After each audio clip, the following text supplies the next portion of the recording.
Hello and welcome back students, welcome back to Vision Academy. आज हमारा day 9 है जिसमें आज हम पढ़ने वाले हैं इंग्लिश। तो day 9 of the crash course हमारा है आज के दिन में, और आज हम इंग्लिश पढ़ने वाले हैं। हमारा जो टॉपिक है आज के दिन में वो है रीअरेंजमेंट। तो रीअरेंजमेंट देखो यहाँ पे बहुत ही सिंपल, बहुत ही ईजी टॉपिक है इंग्लिश का। यहाँ से हम एक्सपेक्ट करते हैं कि एटलीस्ट 3 से 4 क्वेश्चन तो आपको आ ही जाएंगे। ओके तो ये हमारा एक्सपेक्टेशन है कि 3 to 4 क्वेश्चंस आपको आ जाएंगे एग्ज़ाम में। और अगर कम आए तो लाइक थोड़ा सा हमारा ये कह सकते हैं कि थोड़ी सी बैड लक हो सकता है।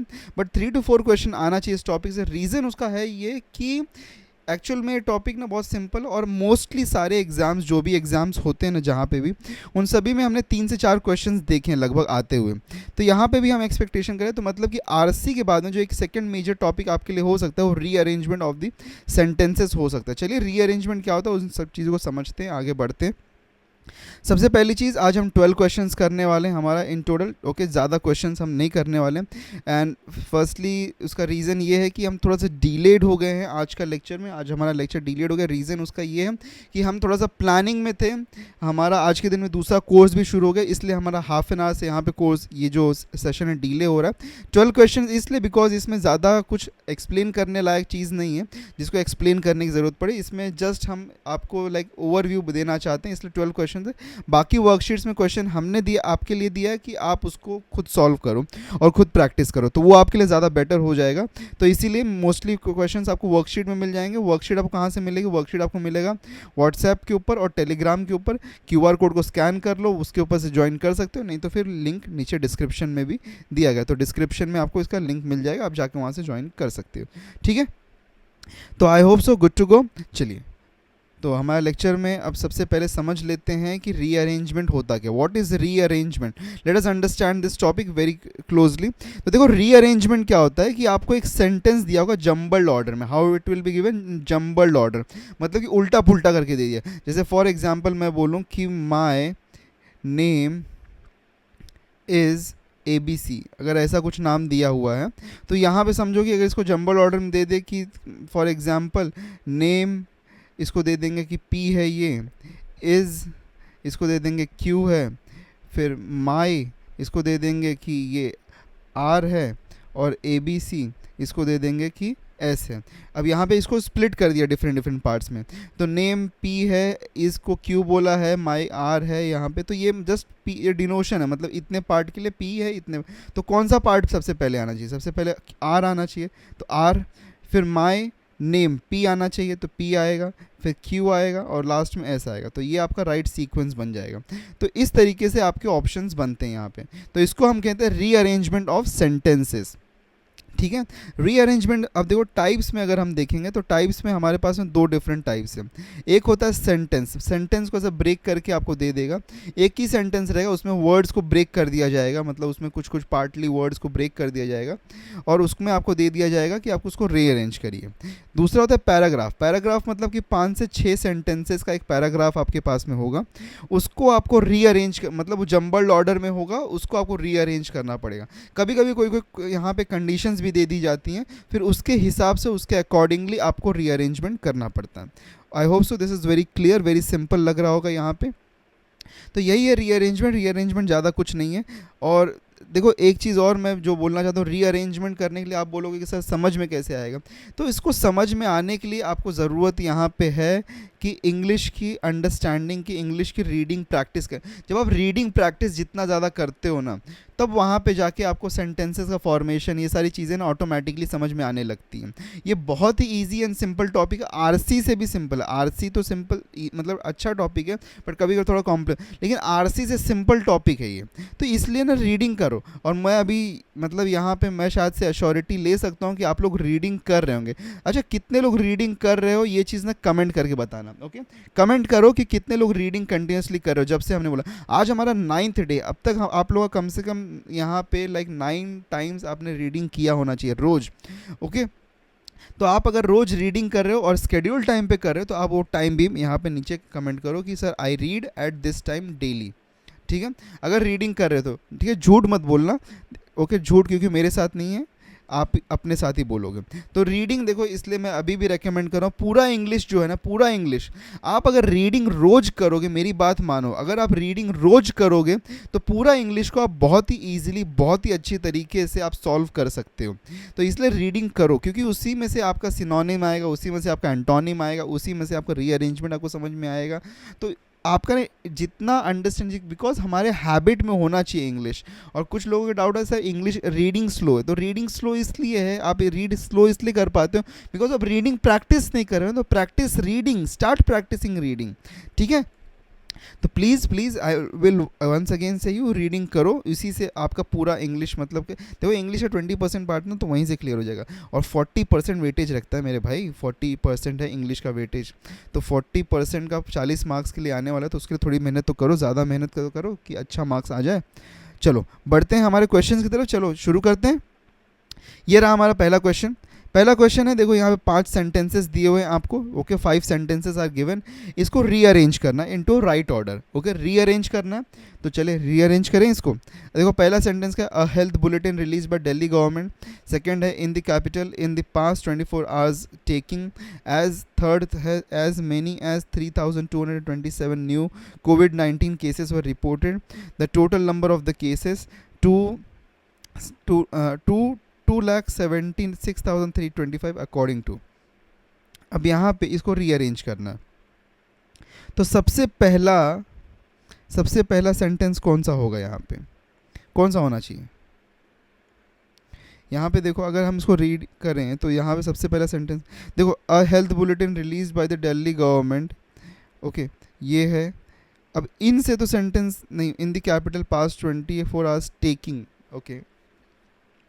तो यहाँ पे सेंटेंस शुरू का देखो, अगर हम यहाँ पे देखें as many as, okay, see option से अगर हम देखें, देखो यहाँ पे इन है, यहाँ पे द है, the number of total cases as many as new Covid no, और यहाँ पे तो 2 है। देखो इससे तो बिल्कुल नहीं शुरू हो सकता है, ठीक है, और इन से भी नहीं शुरू हो सकता, प्रेपोजिशन है, बिकॉज इन तो प्रेपोजिशन है, और यहाँ पे to connecting verb, like connecting है, ये वर्ड है, तो 2 से भी नहीं हो सकता है, और इससे भी नहीं हो, तो बी और ई तो कैंसिल आउट होते हैं यहाँ पे, ठीक है। अब बचा ये 3 को देखने की ज़रूरत है, किससे हो सकता है। अब health bulletin release by Delhi government, या फिर as many as, see option, यहाँ पे देखो सी ऑप्शन लगता है थोड़ा सा, as many as 3,227 new COVID cases were reported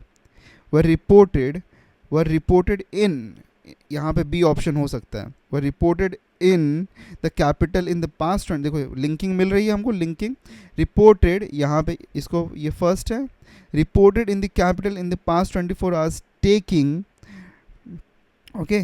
यहाँ पे पहला ऑप्शन सी बन रहा है, दूसरा ऑप्शन बी बन रहा है, ठीक है, टेकिंग। अच्छा देखो, अब यहाँ पे ना, अब आप थोड़ा सा ना यहाँ पे ऑप्शंस की मदद ले सकते हो। क्या सी से यहाँ पे कोई ऑप्शन बनता हो दिख रहा है? यहाँ पे दिख रहा है सी से, तो ऐसा ना कभी कभी हम समझ सकते सी से एक ही ऑप्शन बनता हो दिख रहा है।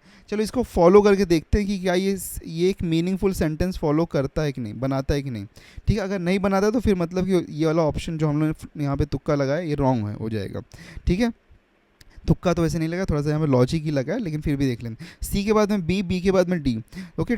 Taking the total number of the cases, okay right, taking the total number of the cases, फिर ई पे जाए 2,76,300 according to a health bulletin release by the Delhi government, very right, okay. तो ऑप्शन बी यहाँ पे right बनता है, ठीक है, option B will become right option, ठीक है। देखो ई से तो शुरू नहीं हो सकता, इसलिए ये पहले तो आउट हो गया, इन से भी शुरू नहीं हो सकता, इसलिए ये भी सी वाला भी आउट हो जाता है। डी से, मतलब डी से the total number of the cases in the capital, अच्छा इसमें क्या है, the total number of the cases 2, तो ये तो देखो डी के बाद में ई है ना यहाँ पे, इस ऑप्शन में ये इसलिए रॉन्ग हो जाता है, यहाँ पे कोई चांस ही नहीं बनता, तो इसलिए ऑप्शन सी यहाँ पे, बी यहाँ पे ऑप्शन राइट ऑप्शन है, ठीक है। चलो आगे बढ़ते हैं। The Delhi high court allowed the CBI and the ED's appeal former telecom minister A. Raja and other for an early hearing on its leave to appeal against the 2G case verdict acquitting, ठीक है। यहाँ पे 5 sentences है, इसमें से कौन सा sentence से शुरू करना चाहिए? यहाँ पे देखो, the Delhi high court allowed Delhi high court allowed, यहाँ पे पहला सेंटेंस थोड़ा सा लग रहा है कि शुरू हो सकता है। The Delhi high court allowed the CBI and the ED's appeal, appeal appeal करेंगे तो अपील किसी चीज़ के लिए, अपील के बाद में यहाँ पे for an hearing, right, appeal for an hearing on its leave to appeal, on its leave, hearing on its leave to appeal against, appeal against, right, appeal against the 2G case verdict, acquitting the acquitting former, right, acquitting मतलब कि किसी के ऊपर एलिगेट कर रहे हैं, तो right यहाँ पे ऑप्शन ए पहला बनता है, दूसरा ऑप्शन ये बनता है, फॉर एन अर्ली हियरिंग तो थर्ड बनता है, अपील अगेंस्ट, अपील फॉर्मर नहीं हो सकता, अपील अगेंस्ट होगा, कुछ तो भी किसी के अगेंस्ट हो सकता है, राइट, तो ये फोर्थ बन सकता है और ये फिफ्थ बनता है यहाँ पे।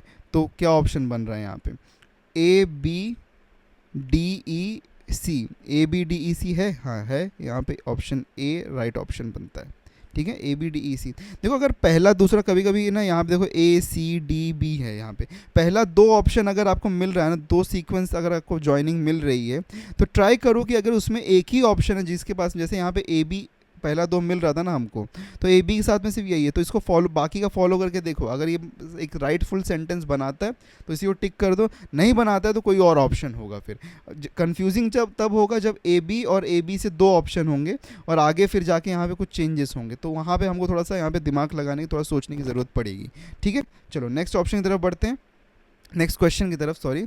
पहला है कि intensify their agitation from October 1, दूसरा है कि which will include an indefinite rail roko, तीसरा protest and the social boycott of the political leaders, चौथा है farmer outfit announced, and E option है that they would.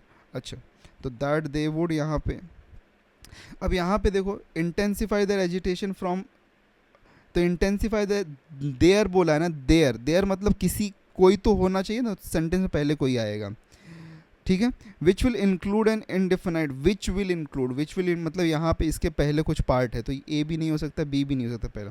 Protest and, protest तो protest के पहले कुछ होना चाहिए, प्रोटेस्ट एंड डायरेक्टली नहीं, of political leaders that they would तो बिल्कुल नहीं, तो डी ऑप्शन लग रहा है यहाँ पे स्टार्ट हो, डी से देखो एक ही ऑप्शन दिख रहा है यहाँ पे, चलो इसको फॉलो करके देखते हैं, वैसे फॉलो करने की जरूरत नहीं। Farmer outfits announced that they would, right, announced कुछ अनाउंस किया है क्या कि दैट दे वुड, तो ये पहला बनता है यहाँ पे, राइट, ये दूसरा बनता, they would, that they would intensify their agitation, देखो यहाँ पे डी से ही शुरू होने वाला है, तो यही ऑप्शन यहाँ पे राइट दिख रहा है, तो बी डायरेक्टली भी मार्क कर सकते हो आप, लेकिन इसको फॉलो करके भी देख सकते हो, डी ई ए, तो that they would intensify their agitation from October 1 which will include an indefinite rail roko protest, right, rail roko protest यहाँ पे सीक्वेंस में आ रहा है, and the social boycott of the political leaders, तो ऑप्शन बी यहाँ पे राइट ऑप्शन बनता है, ठीक है। देखो सिंपल है, आपको ऐसे ही लेवल के क्वेश्चंस आने वाले हैं, ठीक है, लेवल के क्वेश्चन, हाँ बाय द वे लेवल के क्वेश्चन, ऐसा नहीं मैं बोल रहा हूँ कि आपको यही क्वेश्चन आने वाले हैं, ठीक है, बहुत बार लोग यही पूछ रहे हैं कि सर यही क्वेश्चन है क्या। चलो आगे बढ़ते हैं। Maharashtra government issued a notice that they will, second है they will, that will enable tribal and other traditional forest dwelling families to build houses in the neighbourhood forest areas. अच्छा, तो इसमें क्या होगा, पहला सेंटेंस तो यही दिख रहा है, Maharashtra government issued N notice that, Maharashtra government issued N notice that will enable tribal and traditional forest dwelling families, yes, tribal and other traditional forest dwelling families to build their houses in the neighborhood forest areas। यहाँ पे इसमें आपको कोई भी rearrangement की ज़रूरत नहीं है, बिकॉज दैट फॉरेस्ट ड्वेलिंग, अगर ए के बाद में सी लें हम, ऑप्शन पहला तो ए ही दिख रहा है, तो ए के बाद में सी ले सकते हैं क्या, चलो एक बार चेक कर लेते हैं। Maharashtra government issued a notice that forest dwelling families to, कैसे ये टू यहाँ पे गलत लग रहा है, ये सेंटेंस ही नहीं फॉर्म हो सकता है, तो इसीलिए यहाँ पे डायरेक्टली ऑप्शन डी जो है, no arrangement will be required, तो ये यहाँ पे राइट ऑप्शन होगा, ठीक है। Next, of failure of due process, the controversies surrounding the reality, the movement itself is a me too are complicated by, okay, तो यहाँ पे कौन सा sentence, movement itself is a result of the failure, right यहाँ पे देखो option दिख रहा है ना, मूवमेंट इट सेल्फ, यहाँ पे दिख रहा है ना, me to are complicated by, ऐसा नहीं हो सकता, फिर द रियलिटी दैट द, यहाँ पे सब नहीं, मूवमेंट डी से शुरू होगा ये, ठीक है। Movement it self is a result of the failure. देखो कभी जब आप सेंटेंस रीडिंग करते हो ना, जब आप वहाँ पे, तो रिजल्ट के बाद में यहाँ पे ऑफ आएगा, तो result of the failure of due process. Okay यहाँ पे एक सीक्वेंस बनता हुआ नज़र आ रहा है क्या हमको, डी के बाद में ए, तो यहाँ पे देखो एक ही ऑप्शन है डी ए वाला, तो इसको चेक करें क्या, इज़ द प्रोसेस, हाँ, movement itself is a result of the failure of due process me to are complicated by the controversies surrounding the reality that the, नहीं ये तो ऑप्शन यहाँ पे रॉन्ग बन जाएगा, ठीक है, ये ऑप्शन यहाँ पे रॉन्ग बनता है, तो ये नहीं हो सकता, डी से नहीं शुरू होगा, ठीक है। चलो कोई और से होगा, देखा, इसीलिए मैं बोला था कि कभी कभी ऐसा बनता है, तो आप चेक कर सकते हो, तो डी ऑप्शन, सी ऑप्शन तो नहीं होगा यहाँ पे। अच्छा और the controversies surrounding the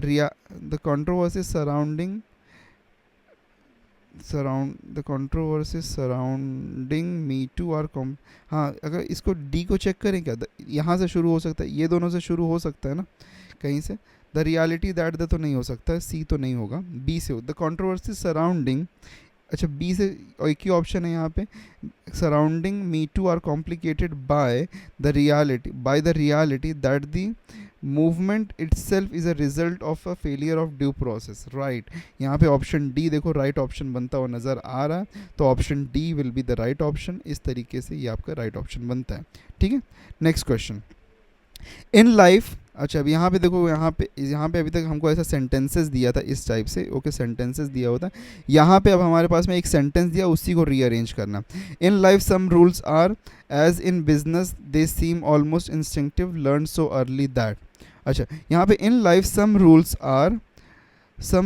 are learned so early that they seem almost instinctive as in some, यहाँ पे फर्स्ट पार्ट क्या हो सकता है, फर्स्ट पार्ट यहाँ पे as in business, can we take as a Q as the first part, can we check for this, as in business, देखो Q से अब यहाँ पे दो शुरू हो रहा है, ठीक है, क्यू से यहाँ पे या तो पी होगा या तो ऐसे होगा, या तो क्यू के बाद में पी होगा या तो क्यू के बाद में ऐसे, as in business in life, okay as in business in life, as in business in life some rules are learned so early that they seem almost instinctive, या तो ये हो सकता है, as in business learned so early that, Q और S का तो combination बन ही नहीं रहा है, तो ये ऑप्शन डी तो यहाँ पे फेल होता है यहाँ पे, ओके ऑप्शन डी तो फेल्ड आउट है। अच्छा देखो आर से बनेगा क्या, आर से दे सीम ऑलमोस्ट, वॉट दे है ना यहाँ पे, तो दे मतलब कि इसमें इसके पहले कुछ होना चाहिए, तो दे तो नहीं हो सकता है यहाँ पे, तो दे यहाँ पे तो बिल्कुल भी नहीं है, तो यहाँ पे आर वाला तो कैंसिल आउट होता है, और क्यू एस का कोई कॉम्बिनेशन ही नहीं बन रहा है, तो B option will be the right option, कि as in business in life some rules are, फिर उसके बाद में क्या है, सम रूल्स आर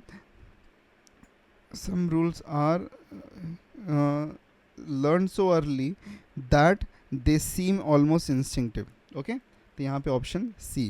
देखो कभी कभी ऐसे भी आप ना सॉल्व कर सकते हो, you can also solve by this order, कि आप यहाँ पे ऑड मैन आउट, मतलब कि जो यहाँ पे बिल्कुल भी हो ही नहीं सकते हैं उनको निकाल दो, तो उस तरीके से भी आप ना सॉल्व कर सकते हो, okay you can try doing that method also. चलो नेक्स्ट क्वेश्चन की तरफ हम बढ़ते हैं, next question 7th one, Kapil left in an aeroplane, Kapil left in an aeroplane after reading a sailing magazine, had decided to build his own boat 9 years earlier, okay, तो यहाँ पे देखो P है या फिर R है, या तो P से शुरू होगा या तो R से शुरू होगा, अब P से शुरू होगा कि R से, वो देख लेते हैं, देखो R से शुरू हो सकता है क्या, R क्या है यहाँ पे, had decided, तो R से तो बिल्कुल नहीं हो सकता, had decided 1, आर तो नहीं हो सकता यहाँ पे, तो आर वाले ऑप्शंस पहले ही काट दो, हट गया। पी से हो सकता है, तो पी या आर का कॉम्बिनेशन बनेगा या पी या एस का, तो पी के साथ में Kapil left in an aeroplane, ठीक है, Kapil left in an aeroplane, okay यहाँ पे okay, Kapil left in an aeroplane to build his own boat 9 years earlier, फिर उसके बाद में 9 years अर्लियर had decided after reading a sailing magazine. No, Kapil left in an aeroplane after reading a sailing magazine. After reading, okay एक Q है यहाँ पे. After reading, Kapil left in an aeroplane had decided. There is an some mistake over here. ये कुछ there is a mistake into the question, something is misprinted over here. Okay, so we'll leave it for now, okay, because there is something mistake over here in the printing, so please leave it. Okay, we'll check and हम आपको इसको कल के doubt lecture में आपको बता देंगे. Okay, so there is some printing mistake over here right now. Okay, चलो, so we'll shift to the next one.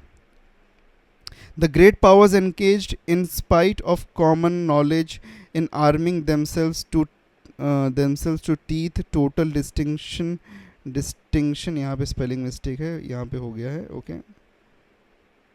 आज के थोड़ा प्रेजेंटेशन में प्रॉब्लम. डिस्टिंक्शन की स्पेलिंग होता है डिस्टिंक्शन. ओके, ये स्पेलिंग होगी. ठीक है, यहाँ पे हम करेक्ट कर लेंगे. Okay, distinction, total distinction of human race that another wall will mean. Okay, ठीक है. यहाँ पे तो यहाँ पे शुरू किससे हो सकता है? यहाँ पे in arming themselves to teeth. Okay, total distinction of human race, the great powers engage in spite of the common knowledge. Okay, Q से होगा या तो एस से होगा यहाँ पे. ओके, या तो क्यू से होगा या तो एस से होगा, उसी में से किसी से होगा. तो उसको एक बार यहाँ पे चेक कर लेते हैं हम लोग कि किस से होगा. तो क्यू से हो सकता है क्या? क्यू से in arming themselves to teeth. Okay, Q के बाद में क्या है? आर है. क्यू तो teeth, total distinction of human race that another wall will mean the great powers engage in spite. No, यहाँ पे क्यू तो नहीं बन रहा है. ठीक, ये वाला तो नहीं बन रहा है, ये फर्स्ट वाला तो ये तो नहीं है. क्यू पी एस आर हो सकता है क्या?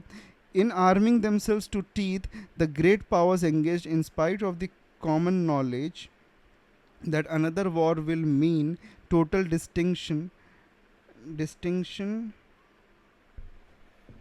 Okay, total distinction of the human race. Yes, ये यहाँ पे कुछ ऑप्शन बन रहा है. ओके, सो यहाँ पे ये कुछ एक यहाँ पे ऑप्शन बनता हुआ हमको नज़र आ रहा है. तो ये ऑप्शन यहाँ पे राइट हो सकता है.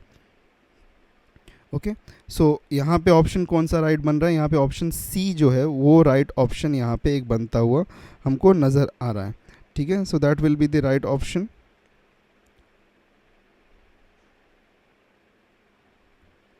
चलो बढ़ते हैं. ऑप्शन सी यहाँ पे राइट ऑप्शन हो रहा है. आज का ना थोड़ा सा इसमें क्वेश्चंस में ना एक एक्चुअली मुझे लगता है थोड़ा जल्दी में टीम ने टाइप किया है, तो इसलिए थोड़ा सा यहाँ पे ना कुछ एरर्स आ गए हैं कहीं कहीं पे, थोड़े से स्पेलिंग मिस्टेक्स. ठीक है, लेकिन आपको नोट जो मिलेगा उसमें आपको करेक्ट करके मिल जाएगा, कोई बात नहीं. Okay, the Portuguese had a great talent. The Portuguese had a great talent as also for choosing the right place to build for building houses who arrived in Goa 4000 years ago. ठीक है, तो यहाँ पे इसका answer क्या होगा वो हमको बताना है. तो देखो, या तो अब इसमें ऑप्शन में देखते हुए या तो आर से शुरू होगा या तो एस से शुरू होगा. आर से शुरू हो सकता है क्या? आर से. फॉर बिल्डिंग हाउसेस, नहीं, आर से तो बिल्कुल शुरू, आर को काट दो. फॉर बिल्डिंग हाउसेस तो कुछ हो ही नहीं सकता ना. तो एस से शुरू हो सकता है क्या? Who arrived in, the Portuguese had a great talent for building houses who arrived in Goa 400 years ago. Okay, P, who arrived in Goa 4 years also, as also for choosing the right place who arrived in Goa 400 years ago. अच्छा, S ही है यहाँ पे. S के बाद में Q है या तो फिर P है. who arrived in Goa 400 years ago. Okay, ठीक है, चलो we go check the options. S किस बाद में P आएगा कि Q आएगा? Who arrived in Goa 400 years ago, the Portuguese had a great talent. Students, आज के लिए इस लेक्चर में हम क्वेश्चन 9 को ओके क्रॉस आउट करते हैं, क्वेश्चन 10 को भी क्रॉस आउट करते हैं। I am feeling some error into the typing, तो कुछ टाइपिंग में एरर हुआ है, सो प्लीज़ क्रॉस आउट। तो 7 क्वेश्चन को और 9 और 10 को हम क्रॉस आउट करते हैं। Will come to 11th one. Okay there is some mistake into it, I will clarify that into tomorrow's, कल के मॉर्निंग के क्लास में मैं उसको क्लैरिफाई कर दूंगा। ठीक है, चलो 11th क्वेश्चन पे आते हैं, एक बार उसको चेक कर लेते हैं। Okay really sorry for that inconvenience. ठीक है, चलो डायरेक्शन यहाँ पे दिया गया। For the question there are 6 sentences of which first and sixth are given as S1 and S6। Okay first and six दिया, एक यहाँ पे पैराग्राफ है जिसमें बात करें 6 sentences है। For the question there are 6 sentences of which first and sixth are given as S1 and S6। Okay S1 और S6 को दिया हुआ है कि फर्स्ट वाला जो सेंटेंस होगा रीअरेंजमेंट अगर हम करेंगे तो फर्स्ट वाला सेंटेंस S1 है, सिक्स्थ वाला सेंटेंस S6 है। Rest are jumbled and find the correct rearrangement, तो बाकी जो रेस्ट है उसके बीच वाला वो जम्बल्ड यहाँ पे फॉर्म में हमको दिया हुआ है, उसको हमको रीअरेंज करना है। ओके चलो उसको हम देख लेते हैं एक बार कि कैसे यहाँ पे हो सकता है। पहला सेंटेंस क्या है, पहला और लास्ट वाला चलो पढ़ लेते हैं पहले हम लोग यहाँ पे। ओके तो इससे हमको थोड़ा सा आइडिया मिल जाए। The neem tree has been revered by Indians since time immemorial. Okay और सिक्स लास्ट वाला क्या, as a result it is blessed with a property to cure all elements. Okay as a result बोला last वाले में, ठीक है last वाले में एज अ रिजल्ट बोला, मतलब इसके पहले कुछ इसका मीनिंगफुल आएगा। Property to cure all elements बोल रहे हैं। ठीक है चलो देखते हैं यहाँ पे क्या हो सकता है, ऑप्शन क्या राइट हो सकता है। ओके इधर देखो यहाँ पे P से शुरू होगा या फिर Q से शुरू होगा, ऑप्शन को देखते हुए ये नज़र आ रहा है, तो पहले P आएगा या फिर Q आएगा देख लेते हैं पहले। चलो ठीक है, तो the neem tree has been revered by Indians since the time immemorial. Many byproducts of neem can be effectively used for treating various health problems। और यहाँ पे क्या हो सकता है, wherever the Indians migrated they made efforts to introduce the plant। okay तो we'll start with Q। wherever the Indians migrated they made efforts to introduce the plant। okay they introduced the plant, उसके बाद में क्या हो सकता है, it provides हाँ wherever the Indians migrated they made efforts to introduce the plant। फिर उसके बाद में क्या हो सकता है कि it provides plentiful shade all the year round and its presence keeps the several types of insects away। right, many byproducts of neem can be effectively used for treating problems। okay यहाँ पे देखो, यहाँ पे option जो बन रहा है Q S P और R बन जाएगा यहाँ पे, मेरे को लगता है Q S P R है क्या, हाँ है, ऑप्शन ए यहाँ पे है, तो क्यू एस पी आर यहाँ पे एक राइट ऑप्शन बनता हुआ हमको नज़र आ रहा है। ठीक है एक बार वापस चेक कर लेते हैं रीड को करके सब सारे सेंटेंस को, ठीक है कि क्या राइट बन रहा है यहाँ पे। तो यहाँ पे सबसे पहले देखो, the neem tree has been revered by Indians since the time immemorial. wherever the Indians migrated they made efforts to introduce the plant। okay it provides plentiful shade all the year round and its presence keeps the several types of insects away। many byproducts of neem can be effectively used by treating various health problem। according to mythology when Indra was carrying the urn का meaning यहाँ पे होता है the urn, the word means वास। Okay और a container हम simple words में बोल सकते हैं, ठीक है एक कंटेनर हम बोल सकते हैं। ठीक है तो containing amrit to heaven on his white elephant some of the amrit fell on the neem tree and as a result, हाँ देखो यहाँ पे सेंटेंस बना, some of the amrit fell on the neem tree as a result it is blessed with the property to cure all ailments। so that will be the right option over here। okay तो option A यहाँ पे right option बनता है। okay चलो next हम देखते हैं। For the question there are 6 sentences। Okay once again यहाँ पे वही सेम ऑर्डर है।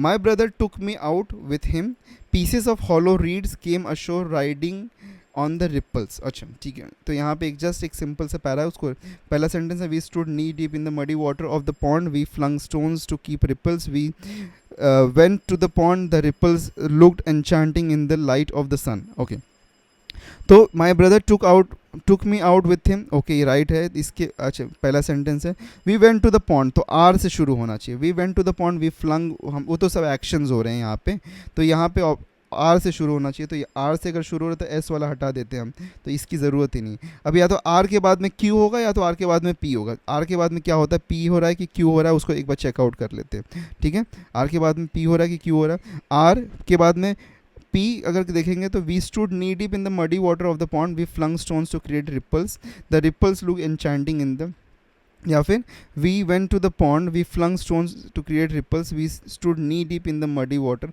नहीं, ये ऑप्शन तो यहाँ पे राइट नहीं बनता। अगर पी क्यू हम देखेंगे, we flung stones to create ripples we stood knee deep, नहीं, पहले स्टूड नी डीप होगा। तो आर के बाद में यहाँ पे जो ऑप्शन क्रिएट होना चाहिए, आर के बाद में पी होना चाहिए, पी के बाद में क्यू होना चाहिए, ओके, फिर उसके बाद में एस होना चाहिए। तो आर पी क्यू एस, यहाँ पे ऑप्शन सी जो है ये राइट ऑप्शन यहाँ पे बनता हुआ नज़र आ रहा है। ठीक है, so that is the right option. So that's it for the day. आज के दिन में जस्ट 3 क्वेश्चन है जो इनकरेक्ट थे, जो मैं कल के दिन में जब भी डाउट सेशन लूँगा तो उसमें आप करेक्ट करके, या फिर अगर ऑर्डर बनता रहेगा तो मैं आपको बता दूंगा, otherwise will have to leave that apart. Just some यहाँ पर टाइपिंग मिस्टेक हुई है, इसलिए हमको लीव करना पड़ रहा है उन क्वेश्चन को। ओके, लेट्स गेट, अच्छा, कल के दिन में हमारा नोटिफिकेशन है ये आपके लिए। कल के दिन में डे 10 होने वाला, जहाँ पे हम रीजनिंग का क्लास लेंगे, डायरेक्शन एंड सेंस को हम आपको बताने वाले हैं। ठीक है, और आज का वर्कशीट आपको कहाँ से मिलेगा? व्हाट्सएप से मिल जाएगा, टेलीग्राम से मिल जाएगा। और कल शाम को 7 बजे हमारा लेक्चर रहेगा रीजनिंग वाला। ठीक है, तो उसको अटेंड ज़रूर करना, और सब्सक्राइब ना किया हो तो सब्सक्राइब कर देना, और लाइक शेयर और डाउट रहे तो कमेंट कर देना। ठीक है, मिलते हैं कल के लेक्चर में। कल हमारा वापस से 3 बजे लेक्चर होने वाला है। बाय द वे आपको वापस बता दूं, मैथ्स का बेसिक मैथ्स का लेक्चर है। बेसिक मैथ्स का लेक्चर जस्ट रिवीजन करने के लिए हम आपको बता रहे हैं। इसमें से क्वेश्चंस आपको एग्जाम में नहीं आने वाले हैं। कुछ लोग के डाउट आ रहे हैं कि सर इसी में से क्वेश्चन आएंगे क्या। बेसिक मैथ्स जब जस्ट हम आपको मैथ्स को रिवाइज करवाने के लिए पढ़ा रहे हैं। Okay, so make sure it is मतलब ओनली फॉर रिविजन पर्पज, ताकि आपको बेसिक कैलकुलेशन वगैरह करने आ जाए। और कल 3 बजे मैथ्स का हमारा लेक्चर होगा, फिर 7 बजे हमारा जो CET का लेक्चर एज प्लान जो भी है वो हो जाएगा। ठीक है, तो मिलते हैं कल के लेक्चर में। Till then take care and good bye.